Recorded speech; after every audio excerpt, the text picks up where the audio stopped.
ভিডিওটা কেউ স্কিপ করবে না, ঠিক আছে? নতুন কিছু আছে একটু ভিডিও। আমি শিয়ালদায় হাঁটতে হাঁটতে এটা ভিডিও করলাম, তো ভিডিওটা স্কিপ করো না। ভিডিওটা একটু লম্বা হয়ে গেছে, মানে একটু বড় হয়ে গেছে।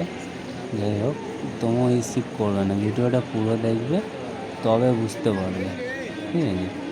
তো শিয়ালদায় আজকে প্রচণ্ড ভিড় হয়েছে, তার উপর প্রচণ্ড বৃষ্টিও হয়েছে। পাবলিকের চাপটাও বেশি ছিল আজকের এই শিয়ালদায়। তো কেউ স্কিপ করবে না, পুরো ভিডিওটা না দেখলে কিন্তু বুঝতে পারবে না তোমরা। পুরো দেখ।